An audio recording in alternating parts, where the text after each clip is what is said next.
बड़ा सौभाग्य का विषय है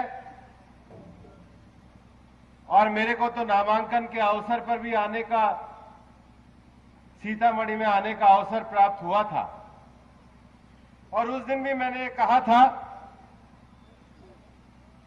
कि ये संयोग है कि चुनाव दीपावली के पहले है। मैं सबसे पहले की नामांकन सभा में सीतामढ़ी में आया हूं।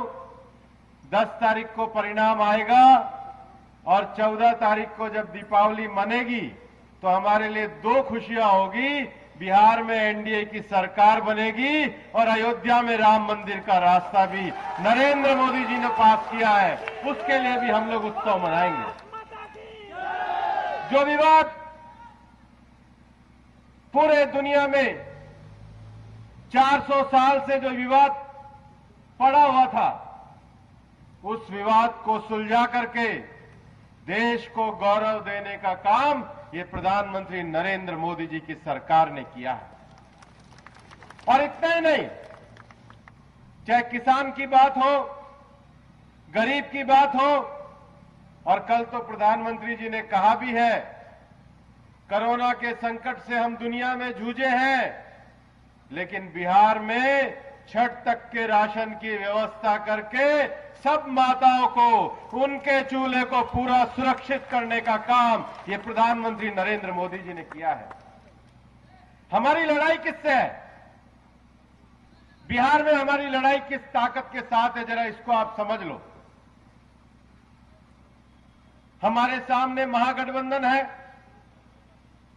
ये महागठबंधन लोकसभा चुनाव में भी हमारे सामने लड़ा था, लेकिन लोकसभा के बाद महागठबंधन से मांझी जी चले गए क्योंकि उनको वहां पर तेजस्वी यादव ने सम्मान नहीं दिया। महागठबंधन से कुशवाहा जी भी चले गए, लेकिन कुशवाहा जी, आपका अमजद भाई भी यहां पर जीतने वाला नहीं है, क्योंकि परिहार की जनता पूरी तरीके से गायत्री देवी जी के साथ है। और हम जानते हैं कि बिहार में कुशवाहा जी के साथ तो धोखा हुआ, उससे ज्यादा धोखा हमारे साथ हुआ। मैंने उन्हें कहा था कि नरेंद्र मोदी जी हैं जो पिछड़े वर्ग के लिए संवैधानिक आयोग और उच्च वर्ग के लिए 10% आरक्षण लेके आए हैं। देश में सामाजिक न्याय नरेंद्र मोदी जी स्थापित कर सकते हैं। आप गलतफहमी में, आज उनकी ये गलतफहमी दूर हुई। और उसके बाद महागठबंधन के साथी थे मुकेश सहनी जी, मेरे मित्र हैं, पिछले चुनाव में साथ थे। लोकसभा में भी मैं कहता था मुकेश भाई गलत जगह पे हो, उनको भी समझ में आया और मुकेश सहनी जी को कहना पड़ा कि मेरी पीठ पर खंजर घोंपने का काम ये आरजेडी ने किया है और इसलिए उनको भी सम्मान देने का काम ये हमने किया। हम समाज के बड़े वर्ग को साथ लेकर के चले, हम सब गरीबों को साथ लेकर के चले। और इसलिए मैं तो आरजेडी वालों से पूछना चाहता हूं, अरे इतनी तो आप शर्म करते। झारखंड में आपको सुविधा झारखंड मुक्ति मोर्चा की सरकार देती है। झारखंड मुक्ति मोर्चा ने भी कहा कि आरजेडी में राजनीतिक शिष्टाचार नहीं है। जो उनका दर्द है वो पूर्वे साहब का भी दर्द है। समझ में आता है आरजेडी की टिकट कैसे गई है? ध्यान में आता है आपको? तो जिनको ये बातें ध्यान में आ गई है वो ध्यान में रखना, न परियार में आरजेडी को छोड़ना, न परियार में ओवैसी की पार्टी को छोड़ना। परियार में कमल का बटन दबाना है और गायत्री देवी जी को विजय बनाना है, क्योंकि यहां पर इन्होंने संघर्ष किया है।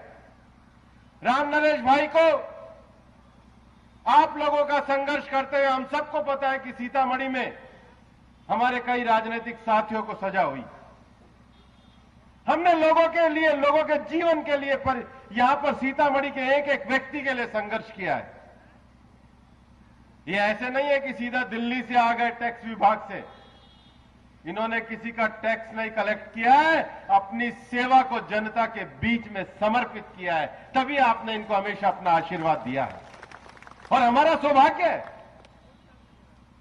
कि बहन गायत्री देवी जी को आशीर्वाद देने के लिए, मोदी जी के संकल्प का आशीर्वाद देने के लिए आज हमारे बीच में हमारे पार्टी के राष्ट्रीय अध्यक्ष स्वयं जगत प्रकाश नड्डा जी आए हैं। और इतनी देर से आप जिनको सुन रहे हैं, निश्चित रूप से देश के सारे राजनीतिक विषयों पे हम लोगों को मार्गदर्शन मिलने वाला है। और इसलिए मैं तो यहां पर केवल अपील करने आया हूं, सीतामढ़ी में सभी सीटों पर भारतीय जनता पार्टी और जनता दल यूनाइटेड के उम्मीदवारों को विजय बनाकर नीतीश जी के नेतृत्व में वापस से एनडीए के विकास की रफ्तार को आगे बढ़ाएं। जय हिंद, जय भारत।